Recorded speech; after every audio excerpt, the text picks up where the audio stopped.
วันอาทิตย์ก็กลับเข้ามาในบริการอีกเมื่อนี้ก็พี่น้องก็ตื่นนอนก็เตะเล็กประเด็นเตะเล็กหน่อยหนึ่งเพราะว่าเปลี่ยนเวลาเลยวันนี้เปลี่ยนโมงยังคือเก่าเวลาเปลี่ยนจังว่าตอนนั้นนะใบไม้หล่นน่ะเปลี่ยนไปทางหลังบานนี้ใบไม้ชิบงเราเปลี่ยนไปทางหน้าบานนี้แต่ว่านอนเด็กตื่นเช้าคนว่ารุ่นนี้ในย่ามนี้ก็ขอบคุณพระเจ้าถึงว่าอากาศก็ที่เริ่มอุ่นขึ้นมาความหนาวความเย็นก็ที่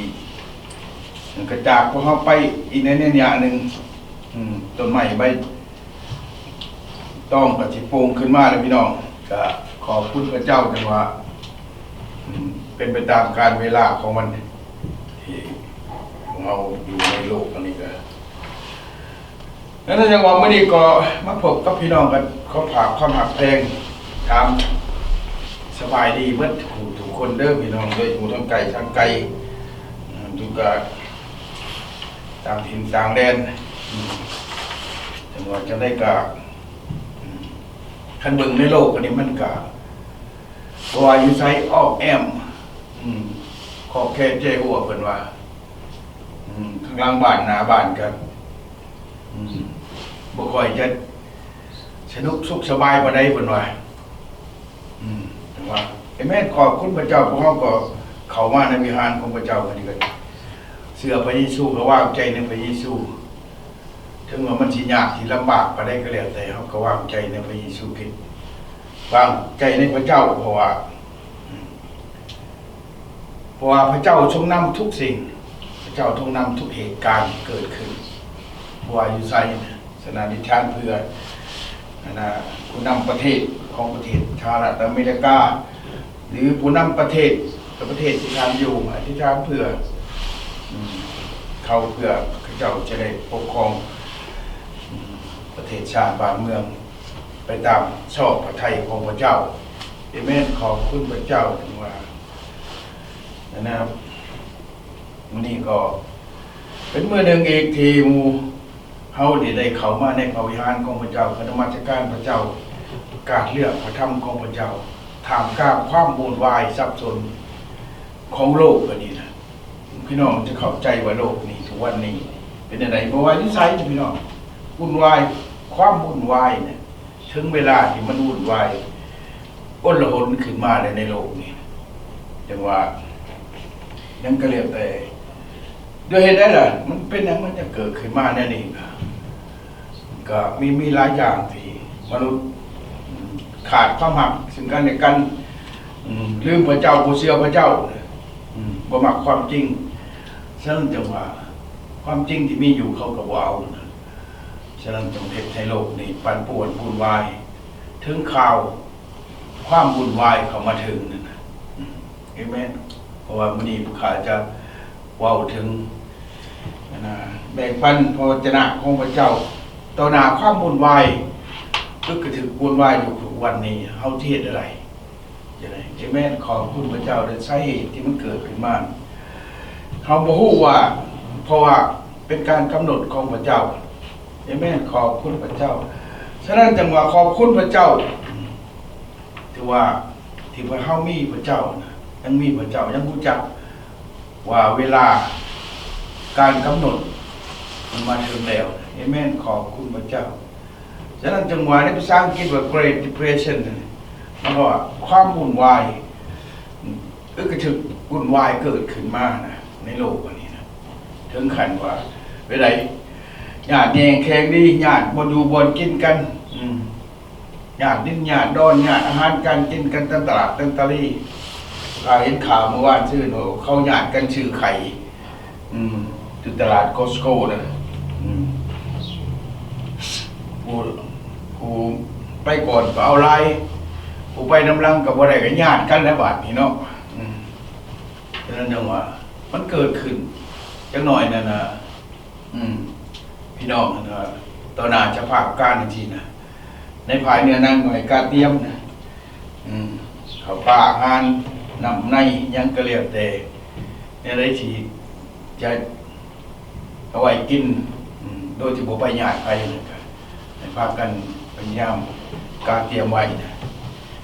ฉะนั้นจะว่าเบิ่งในเหตุการณ์คือข่าวเอาไปแล้วเมื่อวานนี้เบิ่งข่าวก็เห็นเขาเจ้าญาติไข่กันนะมันก็ทึกอยู่ฉะนั้นจะว่าอันนี้แหละเจ้าหน่อยจะญาติปูญาตินำญาติอาหารการกินน้ำตลาดตะลี่บางคนก็ว่าตลาดมันบุญดอก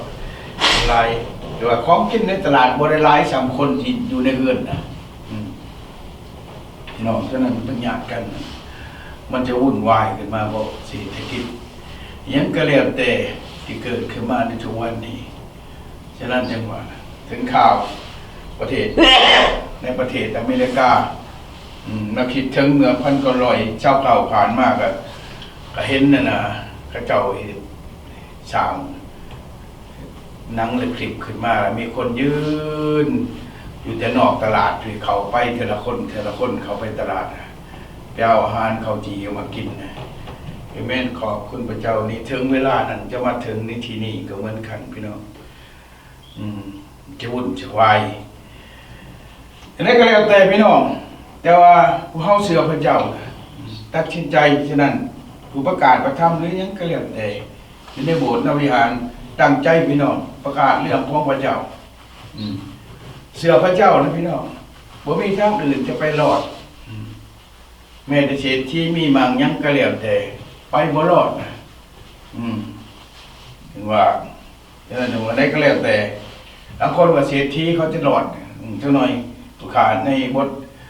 แบ่งปันมื้อนี้จะไปพบกับเศรษฐีแล้วเขาสิรอดบ่หรือว่าไปยังมันจะเกิดขึ้นในนี้นะให้แม่ขอบคุณพระเจ้าฉะนั้นจังว่าพวกเขานะที่รู้จักกับพระเจ้าประกาศพระเจ้าลงบทที่10ข้อที่7ว่าคนจะเข้าใจเรื่องนี้ก็เพราะเขาได้ยินนะถ้าเขาบ่ปากเขาบ่เว้าเขาก็บ่จักเห็นไหมขอบคุณพระเจ้าความรอดพ้นจะมาถึงตัวหน้าเหตุการณ์นี้นะนอกจากพระเจ้าแล้วบ่มีภัยจะเห็นในสถานการณ์หรือว่าความอยู่รอดของชีวิตของเราเป็นไปได้ยากเห็นไหมขอบคุณพระเจ้าฉะนั้นนึงที่เรามีประทับท้องติโมธีบทที่1ข้อที่9ข้อที่8ที่9บอกภายในนั้นว่าพวกเขาจะต้องได้เห็นให้ขอบคุณพระเจ้านะประกาศเรื่องของพระเจ้าขอบคุณพระเจ้าทุกคนให้ได้รู้จักเรื่องของพระเจ้าเอเมนขอบคุณพระเจ้าบ่ว่าอยู่ไสก็แล้วแต่นะในประเทศลาวพวกเขาได้จังมีการหลายอย่างนะขึ้นมาเนี่ยตั้งแต่2024มานี่แต่ถ่ายปีมาเนี่ยปีนั้นเกิดยังเกิดแต่ครึ่งปีมานะตั้งแต่ภัยใหม่สำนักงานนายกรัฐมนตรีของสถานประเทศลาวเฮามากกันจะเกิดภัยใหม่มาตลอดน้ำท่วมภัยใหม่เกิดแล้วก็ถึกดึกนอกมาคุมฉะนั้นเพิ่งว่าเป็นเหตุการณ์ที่เกิดขึ้นในระยะทีมีความซับซ้อนวุ่นวายเกิดขึ้นในแผ่นดินโลกนี้แม่นขอบคุณพระเจ้าอันนี้พระเจ้าทรงสัญญาณว่าโลกนี้นะจะพบกับความหายนะเอเมนขอบคุณพระเจ้าที่พี่น้องคนลาวเฮาได้เสียพระเจ้าว่าได้ถือการข่มเหงยังก็แล้วแต่จูเราเขาเผาลังเฮือนก็ยังมีอยู่นะแล้วบ่ได้จูเอาเขาไปไว้ในเฮือนบอกว่าเขาสิบ่จูเฮือนพร้อมว่านี่เอเมนขอบคุณพระเจ้านี่แหละพี่น้องฉะนั้นจังว่าเพื่อความรอดพ้นอันนี้นะยายเฮาก็เชื่อพระเจ้าให้ขอบคุณพระเจ้าทุกสถานการณ์ที่เกิดขึ้นเพราะพระเจ้าทรงนำให้พระเจ้าทรงนำหมู่เฮาให้พบกับความสงบสุขสันติสุขที่มาจากพระเจ้าเอเมนขอบคุณพระเจ้า2ติโมธีบทที่นั้นนี่ข้อที่8บอกว่าเหตุฉะนั้นอย่าละอายที่จะเป็นพยานพระองค์พระผู้เป็นเจ้าของเฮาทั้งหลายหรือภาย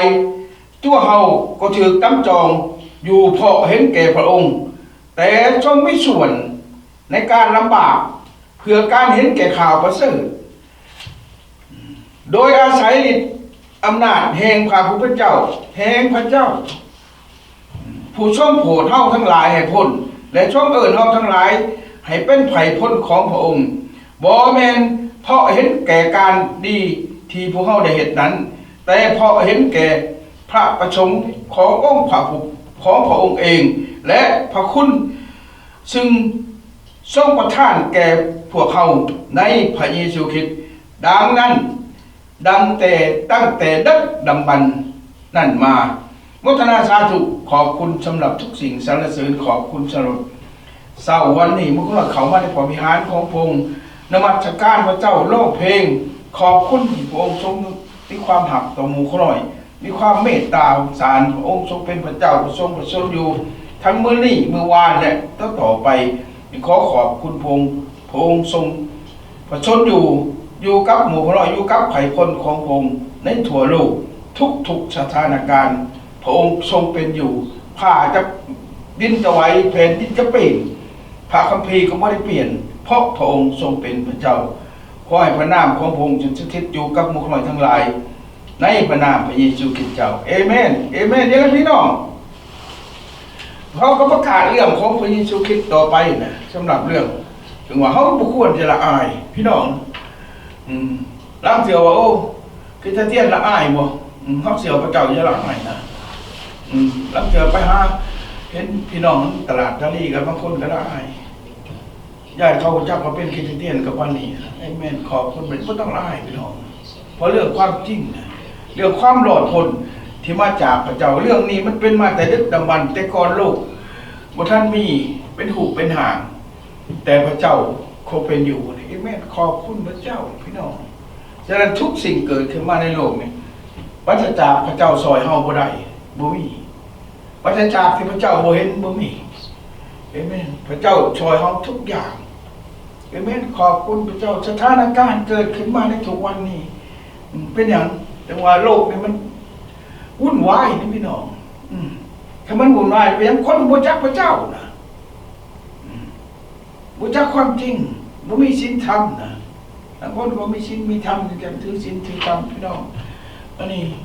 เขาบอกว่านะบางคนเอาตัวหลอดเป็นยอดดีนะแต่บ่เห็นใจคนอื่นก็ลำบากนะเขาจะนุ่งผ้าขาวผ้าเหลืองยังก็เรียกแต่ไปนั่งสมาธิไต่หัวใหม่ภูเขายังก็เรียกเพื่อตัวเองนะแต่บ่เห็นแก่คนอื่นนะเอเมนขอบคุณพระเจ้าโลกนี้บ่มีความสงบสุขนะเอเมนขอบคุณพระเจ้าฉะนั้นจังหวะชิบสิ่งที่มันเกิดขึ้นมาในทุกวันนี้ที่เรากระไรเห็นไปยังเพราะคนมันเรียนรู้จักเรื่องของพระเยซูคริสต์นะเรื่องพระเยซูคริสต์คือบอกไว้ในข้อที่เก่านี่ว่า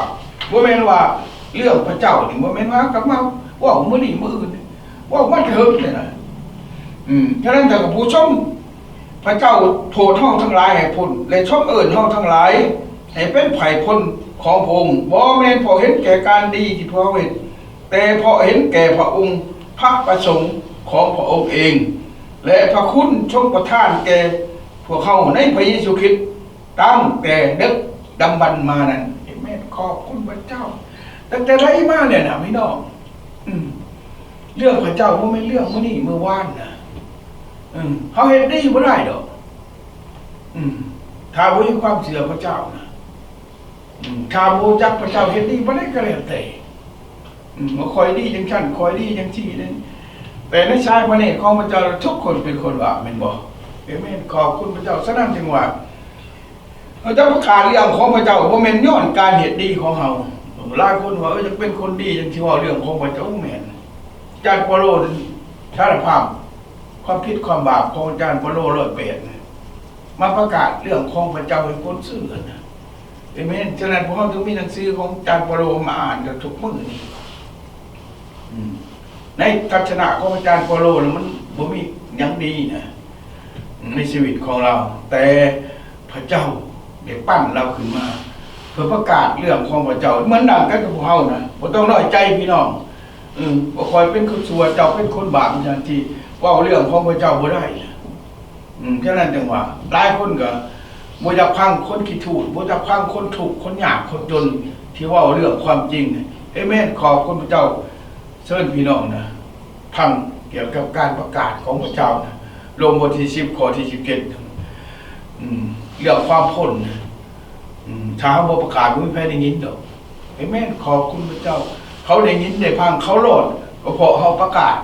เอเมนขอบคุณพระเจ้าที่โลกเขาเกิดอรหันต์คือทุกวันนี้เป็นไหนอย่างว่ายังเกิดขึ้นมาแนวนี้ก็เพราะว่า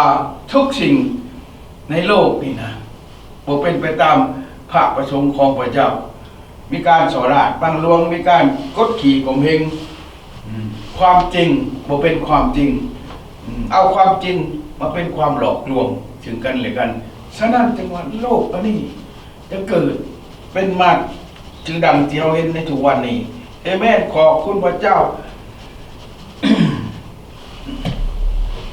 พระเจ้าได้บ่งบอกกับพวกเขาไว้แล้วแต่แกโดนด่านมาแล้วแต่ว่าสภาพที่มันเกิดขึ้นเพราะว่าผู้ใหญ่เด้ก็บ่รู้จักผู้น้อยคนน้อยก็บ่จักก็บ่รู้จักทางไปนะทุกข์อึดหิวตลอดเอเมนคนที่ห่างมีก็กินอิ่มพีมีสุขฉะนั้นจังหวะอันนี้แหละจังหวะเหตุการณ์มันเกิดที่เราเห็นทุกวันนี้จึงพาให้สภาพการยังสถานการณ์ความวุ่นวาย เกิดขึ้นบนโลกนี้เอเมนขอบคุณพระเจ้าฉะนั้นเยเรมีบทที่30จึงบอกว่าพี่น้องจะเข้าใจเรื่องนี้ในใดหลายเทื่อเฮาจะบ่เข้าใจว่าเป็นเหตุการณ์แบบนี้เอเมนฉะนั้นจังหวะในข้อที่5พระธรรมเยเรมียาในบทที่30บอกว่าพระเจ้าได้ยินเสียงห้องให้ตื่นตกใจเป็นเสียงหยานบ่แม่นเสียงมวลซื่อเอเมนขอบคุณพระเจ้านะก็มือนี่นะพระเจ้าได้ยินเสียงห้องให้ของชนชาติในโลกนี่นะบ่แม่นเสียงมวลซื่อไม่แน่นอนเสียงห้องให้ตื่นตกใจเป็นเสียงหยานบ่แม่นเสียงมวลซื่อเอเมนขอบคุณพระเจ้าบ่มีสิ่งใดที่เป็นเหตุแห่งมวลซื่อเสียงระเบิดเสียงปืนเสียงฟ้า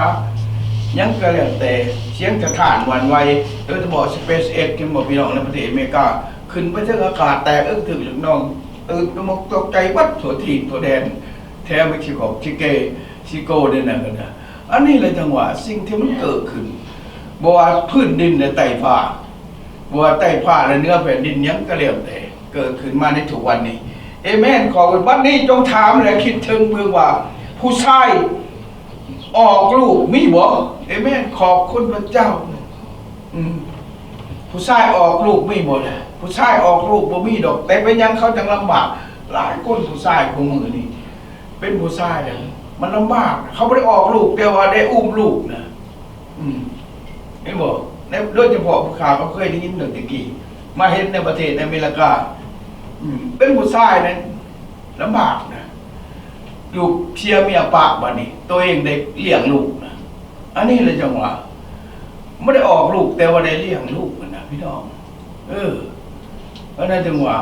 ไปใส่ละย้อนความอารมณ์คนวายความบ่หักความหักที่มากกว่าจากพระเจ้าบ่มีฉะนั้นจังหวะมันไม่ได้ออกลูกแต่มันแต่อุ้มลูกนะเห็นไหมฉะนั้นจังหวะคันว่าเรื่องการประเทศชาติบ้านเมืองคือกันเขาสร้างขึ้นมาบอกแผ่นดินแต่ว่าเขาไม่ได้สร้างแต่เขาก่อโกยแผ่นดินนะก่อโกยพี่น้องประชาชนยังเพชรในความวุ่นวายเกิดขึ้นนี่คือวันแห่งความโกรธเกิดขึ้นมาในทุกวันนี้เป็นยังเขาจึงเห็นผู้ชายทุกคนเอามืออุ้มท้องเหมือนผู้หญิงแล้วจะออกลูกแต่เป็นยังหน้าตาของทุกคนจึงข่าวฉีดไปเอเมนขอบคุณพระเจ้าการชอราดมันก็เกิดขึ้นและถูกยอมหย่าทุกวันนี้ผู้ปกครองผู้นำประเทศชาติบ้านเมืองก็โก้ยนะพี่น้องการเดี๋ยวเอามืออุ้มท้องคือเพื่อเป็นไม่ม่านนี่อันนี้จังหวะมันลักษณะที่มันเหตุในสร้างความโกรธเอเมนขอบคุณพระเจ้าฉะนั้นจังไรเถื่อบางเถื่อก็โอ้คนนั้นก็คือมีเงินผู้นี้มีเงินคังมีแต่ว่าพวกเพื่อนเป็นล้านเป็นแสนนะแล้วชุดท้ายมาจูดไพ่ถิ่มละลายก็มีนะเอเมนขอบคุณยอดความก่อโกยยอดความบ่เห็นแก่ตัวบ่มีพระเจ้าพระเจ้าบ่ได้อยู่ในเขานะเขาพระเจ้าอยู่กับเขาแต่เขาบ่รู้พระเจ้าเขาบ่รู้จักพระเจ้าบ่รู้จักความจริงฉะนั้นจึงเห็นในเขาก่อโกยเรียกว่าบ่เห็นแก่ศาสตร์บ้านเมืองเห็นแก่ไผพลของแผ่นดินนั้นนี่แหละพี่น้องบ่ว่าประเทศใดคือกันของมือนี่คือกันที่เราเห็นอยู่ในทุกวันนี้ อยู่ในประเทศที่เพิ่นเจริญก็กระถึกบุญวายสารพัดอย่างเพราะ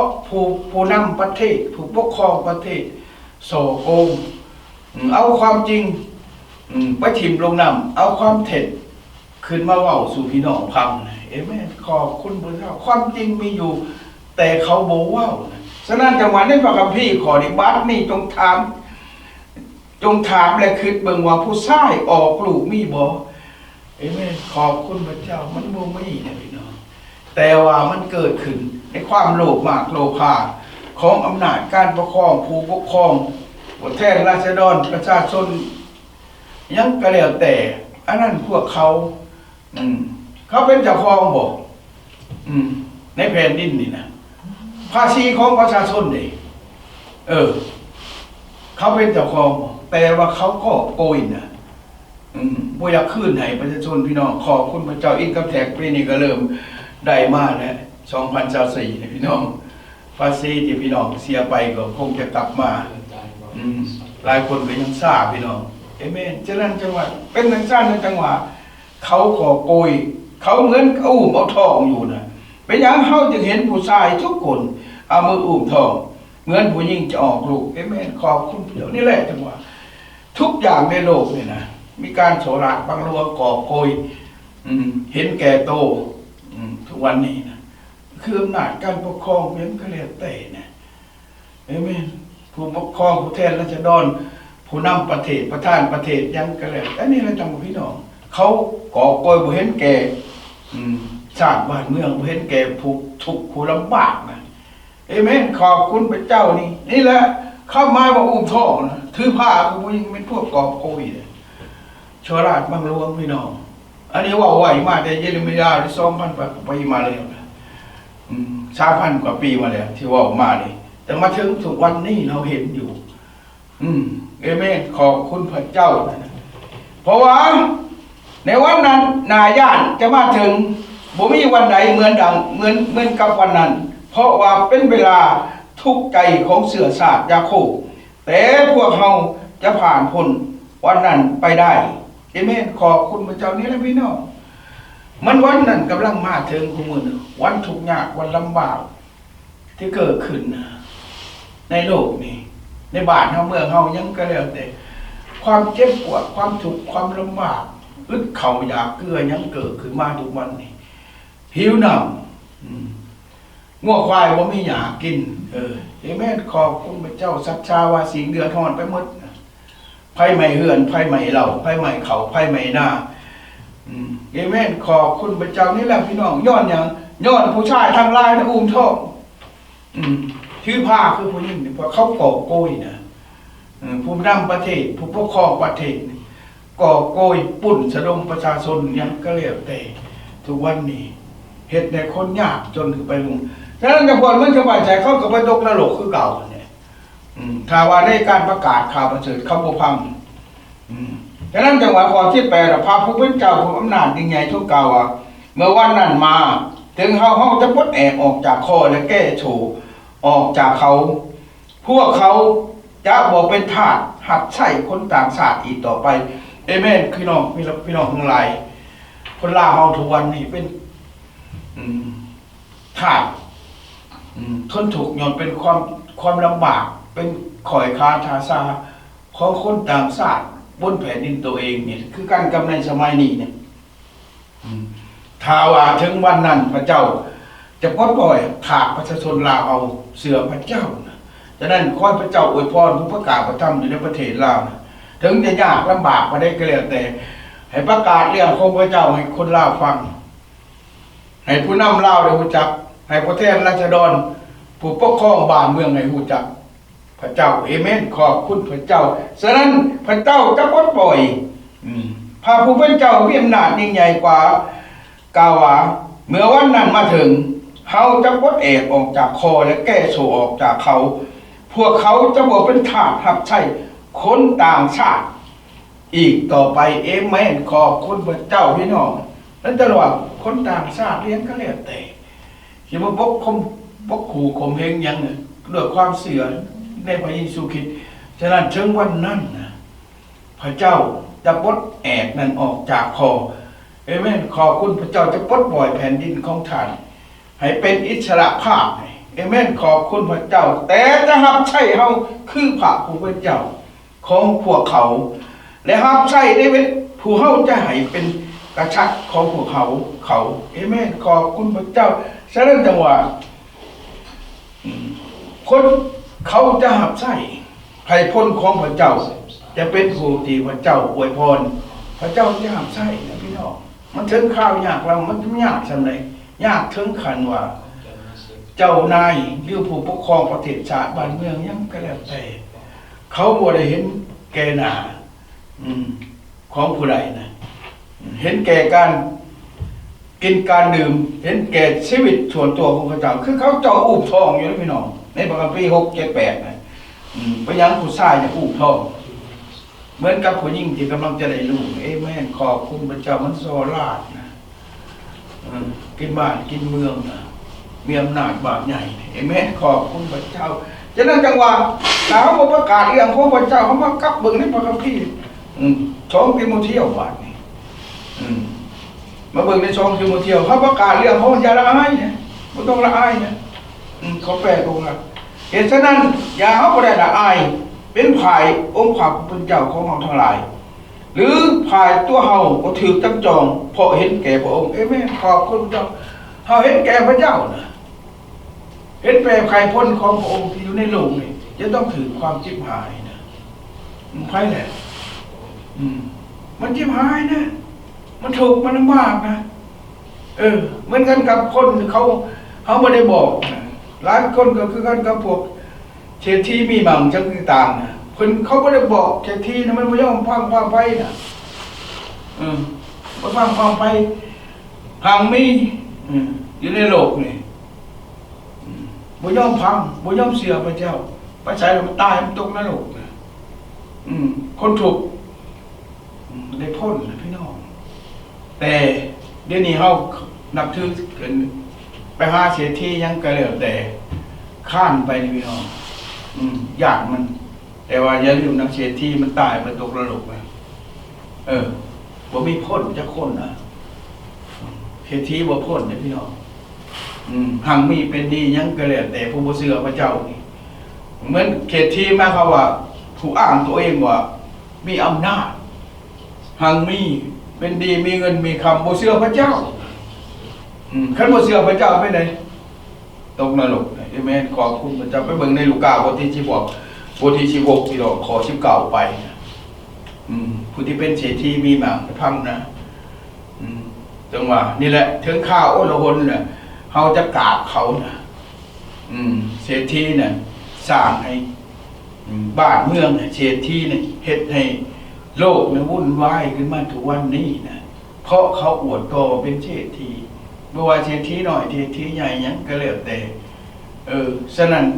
หลายคนลืมศาสนาลืมพระเจ้านะไปกราบไหว้เขานะเพราะเห็นแก่เขามีอำนาจบาดใหญ่เขามีทอกเลยถือผ้าคือในพระธรรมเยเรมียาบทที่30 ข้อ 6 ข้อ 7 ข้อ 8เขาเป็นคือผู้ชายที่อุ้มท่อนะเอเมนขอบคุณพระเจ้านะถ้าเขา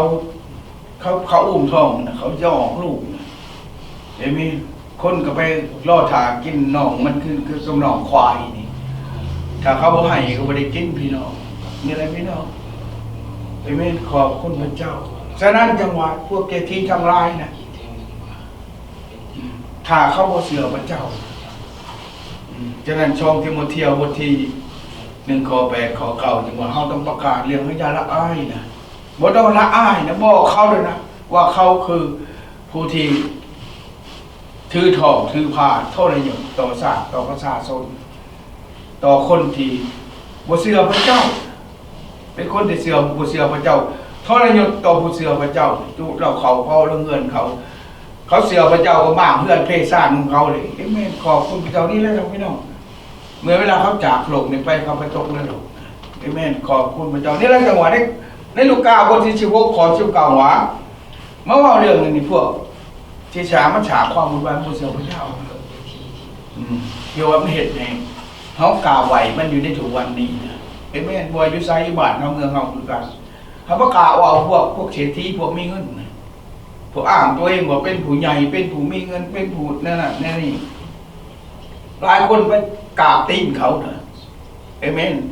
ฉะนั้นจังว่าเฮาลืมซะองค์พระผู้เป็นเจ้าเอเมน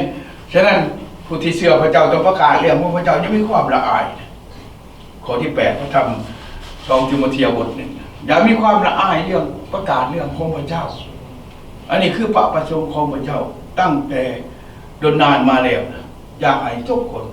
ได้พ้นจากความทุกข์ยากลำบากความกดขี่ของเองไอ้แม่ขอบคุณพระเจ้านี่แล้วมาเว้าเรื่องเขตที่ผู้หังผู้มีผู้มื่นพวกเขาถืออุ้มท้องอยู่ทุกวันนี้เหตุในโลกนี่มันเป็นไปด้วยเต็มไปด้วยความวุ่นวายยังก็แล้วแต่เมื่อเวลาเขาจากโลกนี้ไปใส่เขาไปนรกพี่น้องไปตกนรกนะไอ้แม่ขอบคุณพระเจ้าราชโลคนถูกยากลำบากไปสวรรค์หาพระเจ้าเอเมนขอบคุณขอที่เจ้ามาทำลูกาบทที่16ว่ายังมีเศรษฐีต้นหนึ่งนุ่งคงห่มสีม่วงอ่อนและผ่าปานเนื้อละเอียดปิติยินดีด้วยอาหารการกินอย่างป้านี่ทุกวันนี่แหละพี่น้องชีวิตของเศรษฐีบริวารยังเขาปิติยินดีในความห่างความไม่ของพระเจ้าเขาประชนกับไผ่เนี่ยไผ่ที่ถูกไผ่ที่ยากลำบากใครบ่มีกินคงเหมือนญาติกันเขาก็ประชนนะเพราะว่าเขามีกินอยู่นะเป็นอะไรล่ะเขาผมว่ามีกินญาติกันใครหน่วยหนึ่งก็ญาติกันกินนะแม่ขอบคุณไปกันอยู่ในตลาดมีย้อนไข่นี่แหละย้อนเขาปลาอาหารเขาก็มาชนพอเขามีกินอยู่นะเขามาชนน้ำเฮาดอกแม่ขอบคุณพระเจ้าก็เห็นในหนังสือเขาออกมาว่ารัฐบาลอเมริกาใช้เงิน5,000ในปีในเดือน2วันที่31แม่ขอบคุณพระเจ้าจักชาติได้พี่น้องเดือน2ไม่ได้28,000บิตของมือเขาบอกว่า31จะได้5,000แม่ขอบคุณพระเจ้าอันนี้เขามาสมใจแม่ขอบคุณพระเจ้าในที่เขาหังเขามีปิติยินดีด้วยอาหารการกินอย่างปานีอยู่ทุกวันพี่น้องบัวไผ่เศรษฐีอยู่เซกะเลียเมืองลาวเมืองนึงพวกใหญ่ไม่ใจไม่สูงพวกเขามีเงินเขามีถนนหนทางนี่จะเป็นอะไรบุกเปี่ยวนะขี้พุ่นเต็มหัวหรือว่าขี้ต้มเต็มหนาก็เลยเอาบสนคอยขี่ย่นไปตลาดเอเมนขอบคุณพระเจ้าอันนี้แหละพี่น้องเศรษฐีนะมันช่างชาติผัดขึ้นมาในประเทศไทยว่าเมืองประเทศชาติวุ่นวายความวุ่นวายอลหนเกิดขึ้นมาในทุกวันนี้นะเอเมนขอบคุณพระเจ้าและมีคนอยากจนผู้หนึ่งชื่อราชโลเป็นบาดแผลเต็มตัวที่เขาหามาทิ่มไว้ที่ประตูบ้านเศรษฐีเอเมนเขาคือคนอยากจนที่ขอกินอยู่ในชีวิตเพราะว่าเห็นอะไรเงินเพิ่มตลาดการค้าขึ้นอยู่ทุกวันห้องคอยังไงรัฐบาลเฮ็ดให้มันราคามันตกต่ำลงมาเขาจะซื้อกินได้เพราะเงินบ่มีนี่มันก็บ่สนพี่น้องเอเมนขอบคุณพระเจ้าเหมือนเฮาเหมือนกันกับประชาชนตาดำๆคือกันกับลาซาโรเจ็บป่วยที่เขาหามไปไว้อยู่หน้าบ้านเศรษฐีนะเพื่อขอกินข้าวที่เศรษฐีเหลือเอเมนขอบคุณแต่เศรษฐีเขาบ่ได้อะไรใจดีนำนั้นหรอกเขาบ่สนใจจะถูกจะยากจะลำบากมีข้าวกินมีถนนหนทางมีบ้านอยู่เฮือนนอนบ่เขาบ่สนภาพมาเหี่ย3แผ่นปูไปในใหม่เรียนลำนอนอยู่หา 7-8 คนนะเอเมนน่าสงสารเวทนาพี่น้องภัยผ่าประชาชนตกอยู่ใต้การปกครองของผู้ทีมพวกผู้ชายที่เป็นเมมานถือผ้าอุ้มท้องอยู่เอเมนขอบคุณพระเจ้าพี่น้องฉะนั้นนางหวาราชโลเนี่ยอยากกินของที่ตกจากโต๊ะของเศรษฐีนั่นให้อิ่มและร้ายกว่านั้นหมาก็ยังมาเรียบาทของเราเอเมนขอบคุณพระเจ้าฉะนั้นจังหวะเป็นคนขอทานนะรอดถาการนโยบายปกครองบ้านเมืองนะยังก็แล้วแต่เพื่อยังไงลดผ่อนการค้าสินค้าไม่ยังนะที่เขาซื้อจำเป็นนะประเด็กแปลงนัวไว้ยังนั้นให้ลดราคาลงนะเหมือนกันกับอยากค่อยถา กินอาหารที่ตกจากโต๊ะของเศรษฐีนั่นนะเอเมนขอบคุณพระเจ้าเศรษฐีมีอะไรมีม้านะชักเลี้ยงของเขานอนอยู่ในพื้นโต๊ะที่เขากินข้าวอยู่นะพี่น้องเอเมนขอบคุณม้าเนี่ยยังสำหรับเก็บก้างนะเขาลีนเฮือนในเขาม้านะเอเมนแต่ราชโลคนนี้เนี่ยคนถูกคนยากนะเหมือนกันกับราชโลที่ล่อถากอาหารการกินที่ล่นออกจากโต๊ะตกออกจากปากเศรษฐีนะพ่อจะได้เก็บกินนะเอเมนขอบคุณพระเจ้าพี่น้องผู้ปกครองประเทศชาติบ้านเมืองผู้แทนราษฎรเขาเลือกขันขึ้นมาเพื่อประชาชนท่านก็มาจากประชาชนทุกอย่างท่านก็เป็นของประชาชนเฮ็ดเพื่อประชาชนเถอะเอเมนขอบคุณพระเจ้าเอเมนขอบฉะนั้นจังว่าอาหารกับบ่ตกนะฉะนั้นจังว่าเฮ็ดให้ประชาชนได้อยู่กินดีเพื่อจะได้กินอาหารให้อิ่มนะของเศรษฐีตกจากโต๊ะนะหมายความว่าสุดอย่างที่ท่านต่อสู้เพื่อประชาชนเฮ็ดให้ประชาชนอิ่มนำสำราญนะเขาก็บ่ได้กินด้วยแย่งทุกข์แย่งยากลำบากไปสภาพการอ้นละหนสนเทขึ้นมาในทุกวันนี้เอเมนขอบคุณพระเจ้า และรักกว่านั้นหมาก็ยังมาเรียบาทของเราเอเมนนี่แหละราชโลกคนเดียวเราเป็นคนขี้ถูกนะในความหมายของพวกนี้นะเขาห้ามเราไปไหวอยู่โดนหน้าบ้านเศรษฐีแล้วก็ไปชอบเมืองเศรษฐีกินข้าวนะเราก็จะข้านกันไปกินนะแต่เหตุใดนะพี่น้องเราก็บ่มีโอกาสนะ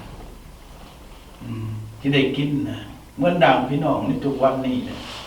เจ้านายเศรษฐีเขาพังมีเป็นดีนะเขาก็กินอิ่มนมอุ่นกินเสพนมงามนะแต่เฮาผู้ยากจนเฮาบ่มีโอกาสนะฉะนั้นจังว่าการขาพันนันแทงเกิดขึ้นการอลหนในทุกคนทุกแห่งปุ่นตีทวีหักขึ้นไปเรื่อยๆนะเพราะการที่ว่าเขาบอกอะไรไงดีนำความทุกข์ยากลำบากของประชาชนได้กินนั่นแหละและกว่านั้นหมาก็ยังมาเรียบาทของเราฉะนั้นจังหวะยุทธหันในโต๊ะใต้โต๊ะมีหมาอยู่เจ้าที่เศรษฐีเลี้ยงไว้สำหรับมาเก็บอาหารเศษของเราที่ตกไปในหลุมเพื่อเป็นการกวาดเทือนในเราเนี่ยฉะนั้นราชโลกก็เป็นบาทน้ำลายเนี่ยไงน้ำยางเรื่องย่อยสะอยู่นะปวดจะปวดจะคันเลยแต่ว่าอยากกินข้าวน้ำเศรษฐีนี่ก็บ่ได้กินหิวก็หิวนะเจ็บก็เจ็บนะเหมือนดังประชาชนทุกคนหิวก็หิวการบังคับข่มเหงก็เกิดขึ้นนะไม่ขอบคุณพระเจ้าพี่น้องแต่เขาอยากกินอาหารที่ตกลงจากเศรษฐีเขาล่อฉากกันอำนาจการปกครองยังก็เรียกแต่เหมือนดังพวกเขาทุกวันในล่อฉากการลงมติบัญญัติจากสภาหรือมหาเศรษฐีอย่างเพื่อเทศเขามีอยู่มีกินนะพอลำบากนะพี่น้องรอแล้วก็รอกันรอนะจนถูกวันนี้ก็ยังเก็บปวดฉะนั้นจังหมาไปมาเลียบาทของเรานะเอเมนขอบคุณพระเจ้าขอบคุณพระเจ้าที่มายังเลียบาทราชโลที่เราเจ็บอยู่นะนั่งถากินเขาน้ำเฉดที่นอนเรืออยู่กับเจ็บปวดได้พี่น้องแต่ขอบคุณพระเจ้ายังให้มาไปเลียบาทราชโลพอได้หายปวดหายคันเอเมนฉะนั้นมาก็ดีกว่าเศรษฐีนั่นอีกพี่น้องมันยังหูจักว่าราชโลเจ็บปวดนะแต่เศรษฐีบ่ฮู้เลยเนี่ยพี่น้องฉะนั้นคนห่างคนมีผู้ที่ห่างมีเป็นดีพวกอุ้มท้องทั้งหลายเนี่ยบ่เห็นประชาชนหรือความทุกข์ยากลำบากของประชาชนเนี่ยนะแต่มายังหูจักความลำบากของประชาชนฉะนั้นพี่น้องทั้งหลายที่บ่มีเงินมีซ่านทุกวันนี้เนี่ยบ่หมายถึงว่าผู้ให้ทานเป็นหมาดอกพี่น้องผู้ให้พระทานเป็นคนที่มีจิตใจอุดมสมบูรณ์หักมีความหักซึ่งกันและกันมีความหักที่มาจากพระเจ้านะเหมือนดังที่โตมาที่เรียบาทให้ราชโลหายจากความเจ็บปวดฉะนั้นคนอยู่ต่างประเทศต่างแดนผู้มือนี้เป็นผู้มีศีลธรรมเป็นผู้เมตตาสงสารส่งเงินส่งคำเกิดไปสร้างบ้านสร้างเรือนพวกพญาเนี่ยคนเจ็บคนป่วยอยู่ในประเทศลาวเฮาสร้างเรือนในคนบ่มีเรือนอยู่ เอเมนขอบคุณพระเจ้านี่แหละว่าเชษฐีไปใส่ละบัดนี้สิเชษฐีมันนั่งเซยอยู่นะเอเมนขอบคุณพระเจ้ามันนักท้องมันนะมันบ่คลอดจักเถื่อนะพี่น้องเฮิงกว่าใดแหละมันจะคลอดลูกของมันออกมาจากท้องมันนะผู้ชายเหล่านี้นะเอเมนขอบคุณพระเจ้านะอันนี้แหละพี่น้องกินให้อิ่มแต่ม้าก็มาเรียบาทของเรานี่เอเมนขอบคุณพระเจ้าได้ย้อนม้าพี่น้องอันนี้แหละม้ามันยังมีใจบุญสุนทานนึงเมื่อหัวจับความเจ็บปวดของราชโลแต่บรรดาเศรษฐีอำนาจการประกองทางบ่ฮู้ความเจ็บปวดของชนชาติประชาชาติของตัวเองจักเถื่อพี่น้องนะ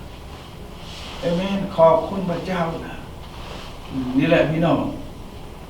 เอเมนขอบคุณพระเจ้าอยู่มาคนยากจนก็ตายมันไปใช่แหละแล้วจากมาเขาก็ตายเนี่ยพิเศษที่มันไปตรงนรกนะพี่น้องฉะนั้นจังหวะวันนี้เขาประกาศเรื่องของพระเจ้าเพื่อท่านนะให้ออกลูกซะให้ท่องคานเวทนะเชื่อพระเจ้านะความขี้เดียดจังไรความยังเต็มอยู่ในสมองในท้องของท่านนะตัดสินใจเชื่อพระเจ้าออกจากการโฉราบางรวมโสโกการเห็นเพศพ้นประโยชน์ส่วนตัวมาหับไถ่ประชาชนเสือประชาชนเลี้ยงเกลือไผ่ผ้าประชากรของพระเจ้าเอเมนขอบคุณเชื่อพระเจ้าฮับเอาพระเยซูคริสต์นั่นเองฉะนั้นเศรษฐีมันตายพี่น้องมันตายพระต้องนรกแล้วพี่น้องเอเมนขอบคุณพระเจ้าอยู่มากคนยากจนหนึ่งก็ตายและพุ่งเทวดาหับเอาไปไว้ที่อึกของอับราฮัมฝ่ายเศรษฐีนั่นก็ตายเหมือนกันแล้วเขาก็พังไว้เอเมนขอบคุณพระเจ้าราชเอาไปพังกันไว้ขึ้นสวรรค์เลยเด้อพี่น้องมันไปสวรรค์ก็ตกมันอยู่ในลุ่มนรกนั่นเลยแต่ว่าจิตวิญญาณ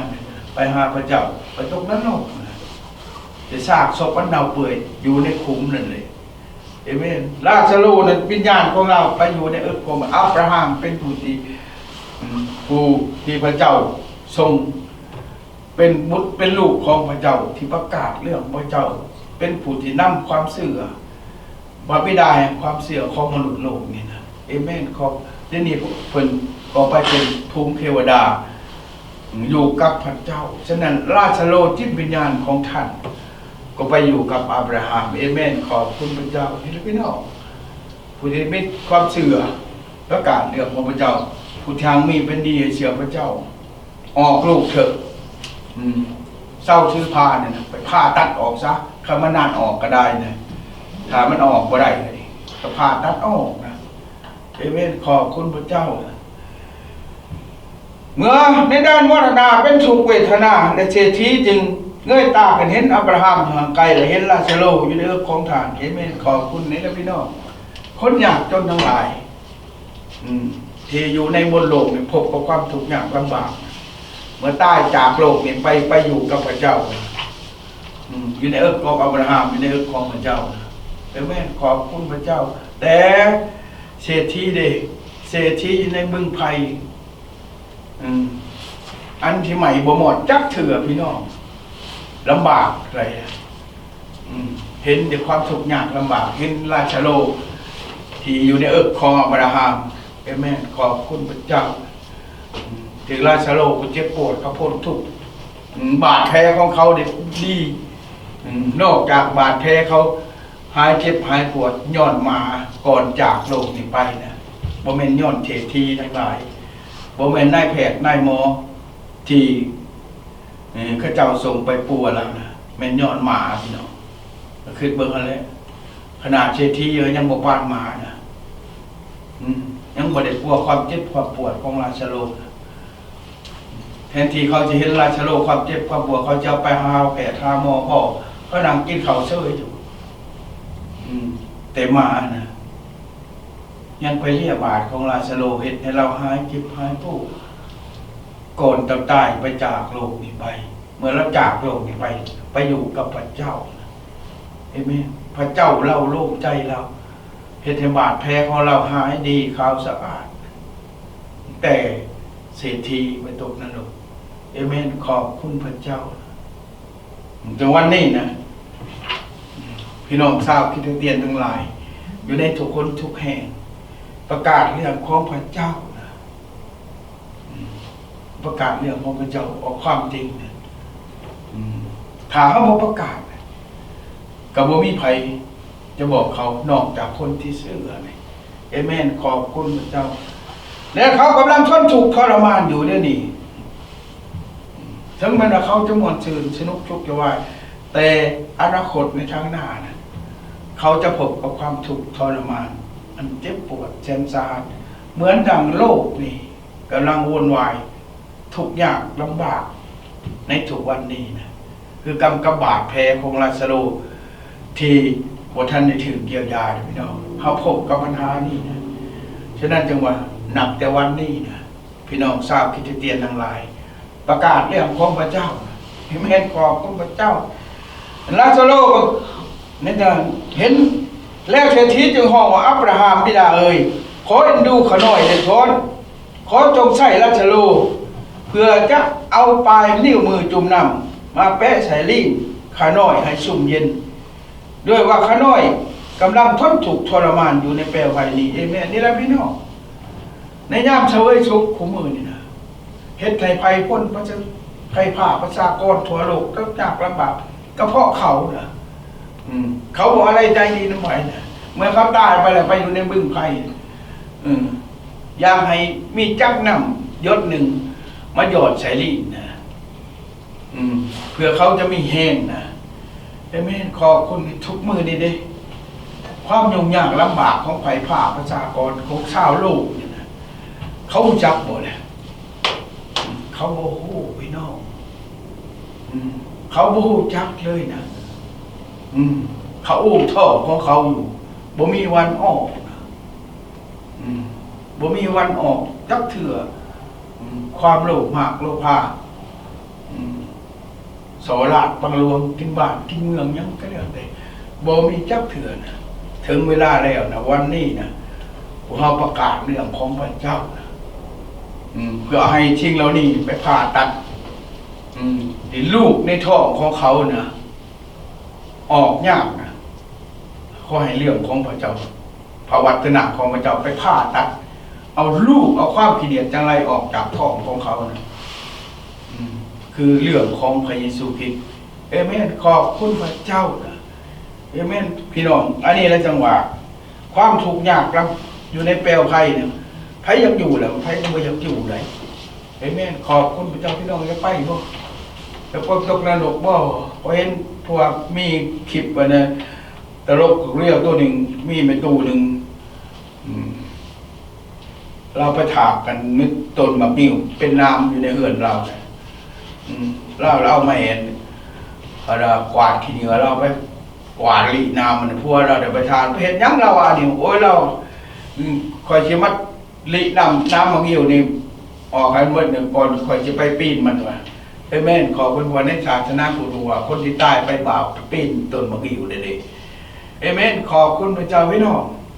บ่เป็นอย่างนั้นพี่น้องบ่ได้ไปปีนต้นมะมิ้วนั่นนะท่านจะไปตกอยู่ในบึงไผ่นะลูกที่บ่มีวันหมดจักเถื่อนเอเมนขอบคุณพระเจ้าฉะนั้นจังหวะในข้อที่8จังหวะเหตุฉะนั้นอย่าละอายที่จะเป็นพยานองค์พระผู้เป็นเจ้าของเฮาทั้งหลายหรือฝ่ายตัวเฮาที่ถือจำจองอยู่ในเห็นแก่พระองค์พระผู้เป็นเจ้าแต่จงมีส่วนในการลำบากเพื่อเห็นแก่ข่าวประเสริฐเอเมนขอบคุณพระเจ้าพี่น้องเฮาต้องลำบากไง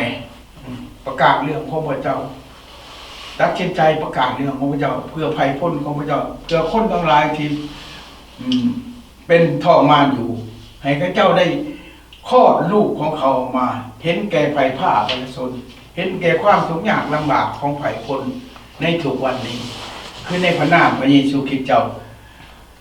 พี่น้องดังนั้นจังหวะพระเยซูบอกว่าพระเจ้าได้ส่งพระบุตรของพระเจ้ามาบังเกิดแล้วนะยอห์นบทที่3ข้อที่6พระเจ้าได้ส่งพระเยซูคริสต์มาบังเกิดในโลกเลยถ้าผู้ใดที่เชื่อนะพี่น้อง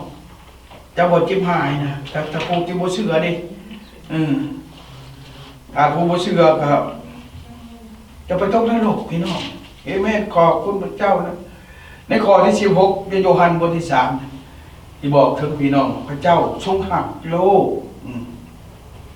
จนได้ประทานพระบุตรองค์เดียวของพระองค์เพื่อทุกคนที่วางใจเชื่อในพระบุตรนั้นจะบ่จิ้มหมายแต่มีชีวิตอันตลอดเป็นนิจเอเมนขอบคุณพระเจ้าพี่น้องนี่แหละพระเจ้าหักท่านนะถึงท่านได้พบกับความยุ่งยากลำบากเวลานี้นะให้ประกาศเรื่องของพระเจ้านะเพราะเขาทั้งหลายเหล่านั้นเขาบูชาพระเจ้านะบอกเขาว่าพระเจ้าหักท่านนะหักเศรษฐี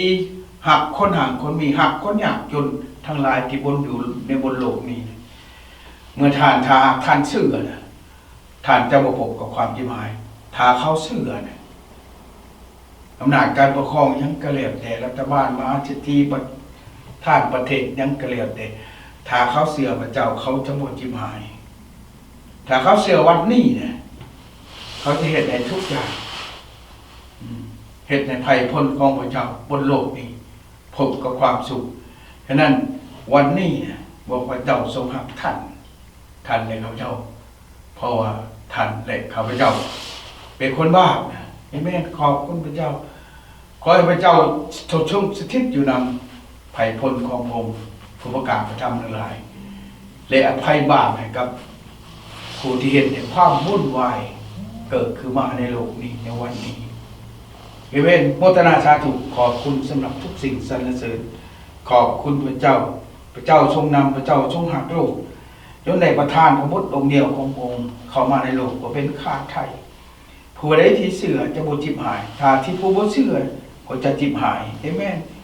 พระองค์เข้ามาในโลกนี้พระองค์บ่ได้เข้ามาตัดสินโลกนี้แต่เข้ามาเพื่อในความพ้นมาถึงท่านและข้าพเจ้าที่ขอบคุณพระองค์ในนามพระเยซูคริสต์พระองค์ทรงสละพระชนของพระองค์เพื่อไถ่ความผิดบาปหมู่น้อยที่ขอบคุณพระองค์สำหรับในเช้าวันนี้ขอพระองค์จงสถิตอยู่กับหมู่น้อยไพ่บาปแก่คนทั้งหลายที่ยังแก้ปัญหาซอยชีวิตของพระเจ้าให้พ้นจากความอดละวนที่เกิดขึ้นมาในโลกนี้ขอให้พระนามของพระองค์จงสถิตอยู่นำทุกคนเอเมนขอบคุณพระเจ้าพี่น้อง